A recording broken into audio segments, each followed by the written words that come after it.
When that tea towel was stitched to that little black Gucci dress, I had no idea the reaction that was going to come. The Spice Girl!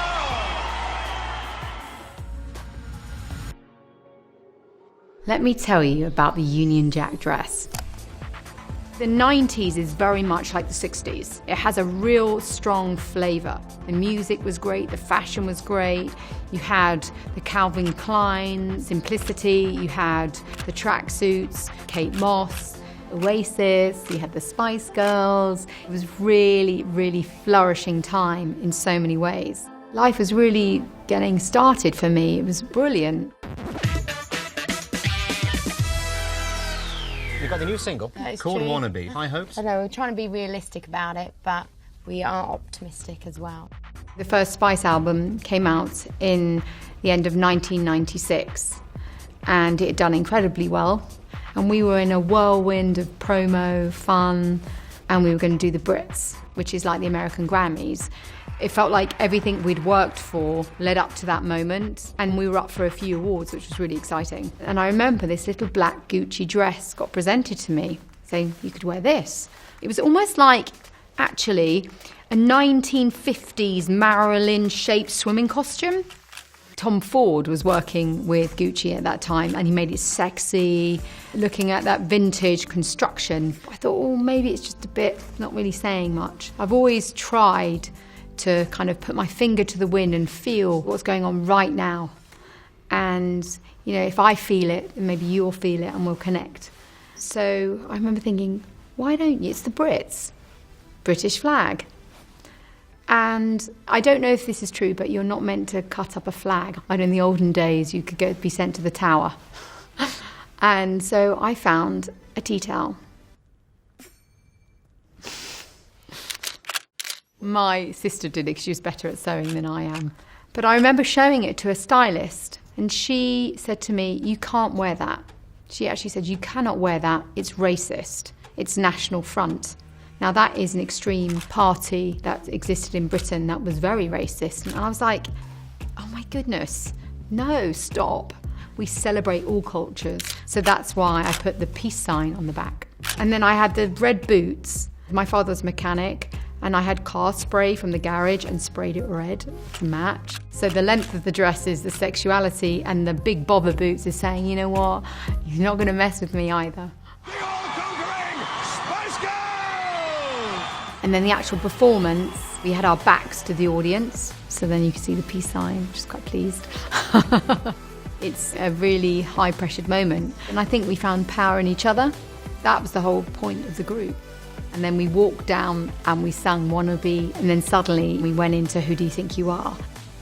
It was very, very sassy. You had a lot of attitude.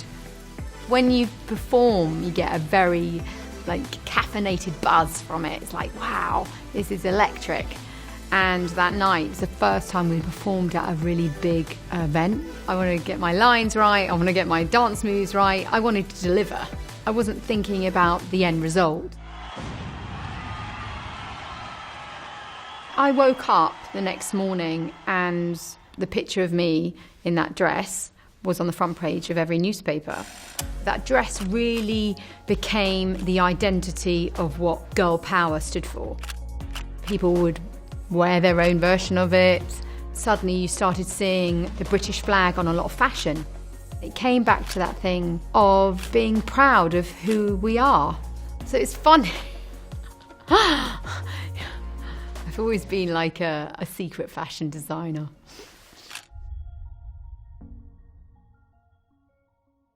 Geri Halliwell, otherwise known as Ginger Spice, has announced she's left the Spice Girls. When I left the Spice Girls, it was like a split of a marriage for me. You know, it's like any relationship, you really want to just press the reset button.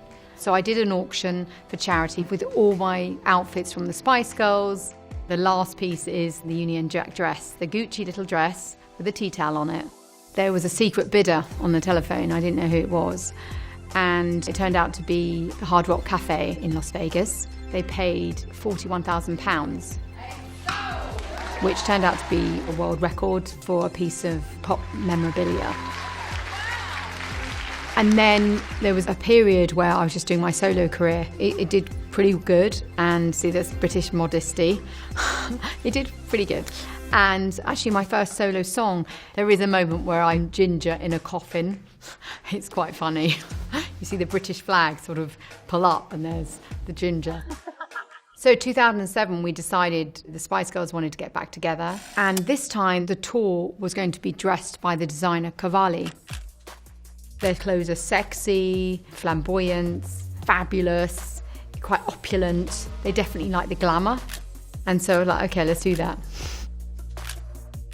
For me, wearing the Union Jack dress, I'm always quite mindful because it's had such a moment to sort of really try and recapture that moment. Is it really going to work? We really needed to sort of turn the volume up on it, and Cavalli did that with crystals.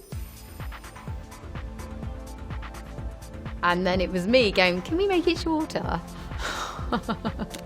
I'm sort of in my mid to late 30s at that time.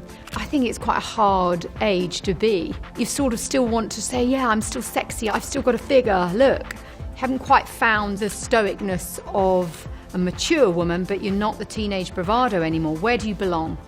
And that dress, the Cavalli dress, absolutely epitomises everything I was feeling. When you put the Union Jack dress on, it's like wearing the crown for that moment, or your bride for that moment, that special feeling it's your birthday. The wonderful thing was that, you know, the Spice Girls fans have grown up with us. So it was lovely for every country that we went to, we'd see girls and guys in the Union Jack dress. It's almost like a uniform, unifying us all. From 2007 to 2019, a lot happened.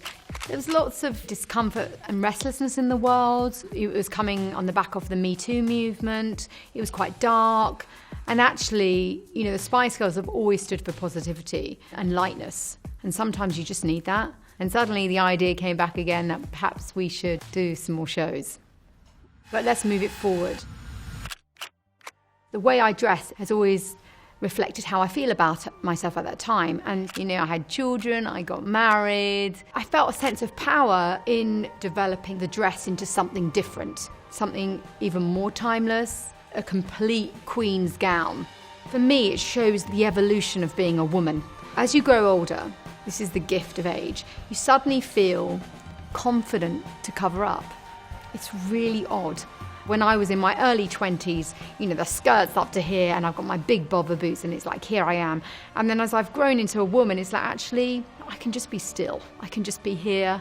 This is enough. And it felt quite empowering just to walk on with a dress and saying, do you know what, I've grown up. It felt like the power of a woman. It felt the evolution of girl power. And this is a good lesson to me. I always tell myself this is, one, to really trust your instinct. You know, I got told not to wear that dress. It's wonderful 22 years later to still see people in a Union Jack dress. You know, that pride, that power, you know, that never goes out of fashion. Thanks for watching. We filmed that before the coronavirus outbreak. Now we really want to help, especially the vulnerable and the elderly. If you'd like to help, please donate to Age UK. Every little bit helps. So thank you. Take care.